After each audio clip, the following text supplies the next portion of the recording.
So, welcome back to another episode of The Boring Wisdom. This video is totally based on the day 2 of how to be smart.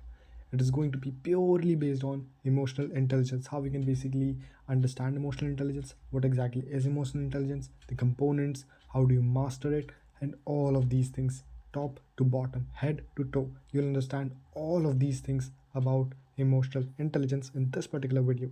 So, without wasting our time, let's just jump into it. So, the first thing, what exactly is emotional intelligence? So, let's start with the first question. What's more important, book smart or people smart?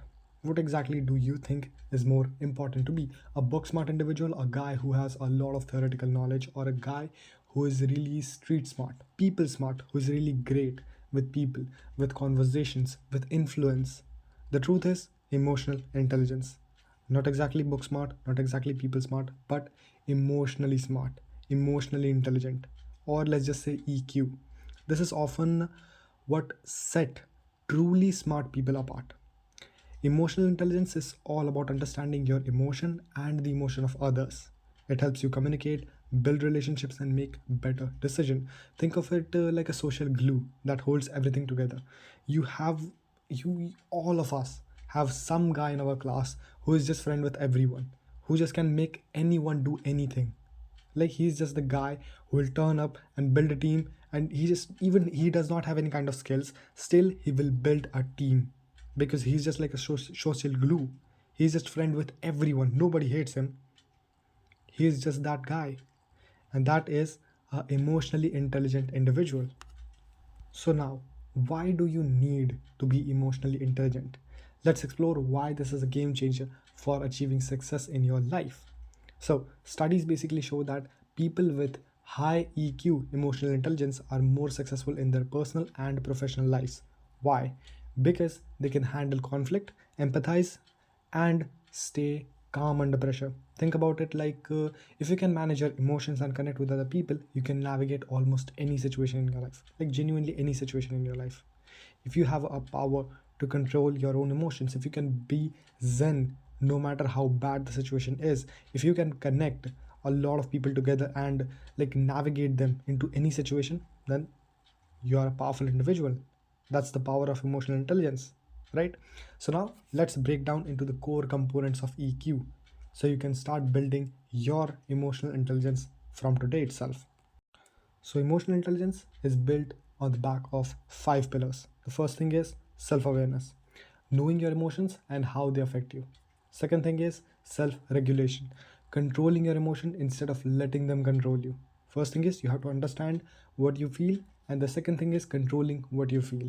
Then the third thing is staying driven, which is basically motivation. Even when things are tough, you have to stay driven even when things are tough. Like that's pretty similar to discipline, but you have to give out motivation to other people and even to yourself. That's basically discipline, in other words. Then the fourth thing is empathy, understanding and sharing the feeling of others. Fifth and most important, social skill, build meaningful relationships and communicating effectively. These are the five pillars of emotional intelligence. If you can master all of these things, if you can have all of these things, then nobody can stop you in any field. Self awareness, self regulation, discipline, empathy, social skill. So focus on these things, and you will see a huge difference in how you handle challenges and connect with other people. So, something's missing, right? Understanding EQ is just a start. Let's now talk about how we can improve your self awareness, which is the foundation of emotional intelligence, right? You have to first understand your own self before you understand other people, right? So, self awareness. So, self awareness in itself is kind of holding up a mirror of your emotions. One way to build it is mindfulness, paying attention to how you feel in the moment. For example, next time you feel stressed or angry, pause and ask yourself, why do I feel this way? What triggered it? Like, what exactly made me feel stressed? Why? I'm tired. Why am I tired? Why do I don't want to work? Why do I want to work? Like all of these things basically builds self-awareness. You have to note down all of these things, you have to journal it, you have to collect the data points and start to understand the patterns of how you act, and then start understanding the patterns. It's all the game of patterns, right? So reflecting on your emotion helps you respond more thoughtfully instead of reacting impulsively. So once you've got the handle on your self-awareness, the next thing is you have to learn how to manage those emotions effectively. That gets us to our next point, which is mastering emotional control. So emotional control doesn't mean suppressing your feelings. It does not mean that you have to just numb down all of your feelings and just become like a stone face guy who just don't smile, don't laugh, or don't feel sad or anything like that. It means responding thoughtfully instead of reacting emotionally. Here's a quick trick. When you feel overwhelmed, take a deep breath and count to 5 before you respond. That's it. Whenever you feel stressed, whenever you feel angry, just take a deep breath, count to 5, and then respond. This gives your brain a time to process and keeps you from saying or doing something that you might regret over a course of time. On genuinely, you don't see it, maybe most of you, but these small habits like this, like just taking a deep breath and counting to 5 before responding, can make a huge difference on how you handle stress and how you handle people. So now that you have learned the basic stuff of how you can manage your emotions, let's explore the superpower of empathy, the key to connecting with other people. So the next thing, practice empathy. Basically, empathy isn't just about listening. It's not like you just listen to all of the people's problem and you are empathetic person. No, it's truly about understanding what someone else is going through. It's just like just putting yourself in that person's shoe and trying to understand his or her situation and giving them a particular like advice or something like that, or just having a conversation. So the next time you're in a conversation, focus on listening without interrupting or planning your response. Like just listen to their problem and start to understand them from their perspective, right? Don't just try to interrupt in between or like plan your response like, okay, if he finishes this sentence, I'm gonna say this. No, don't plan your responses. Just listen. Just listen and try to put yourself in that person's shoe and start to understand it from their perspective. So instead of just planning your response and just being weird kind of individual, ask questions like, how do you feel about that? Or what can I do to help you? Empathy makes people feel heard and valued, which basically strengthens your relationship. And as a sage man said, empathy is powerful, but it's only not only the social skill that matters. So let's wrap up with some skills or tips, let's say tips and tricks on improving your communication. So basically, let's sharpen your social skill a little bit.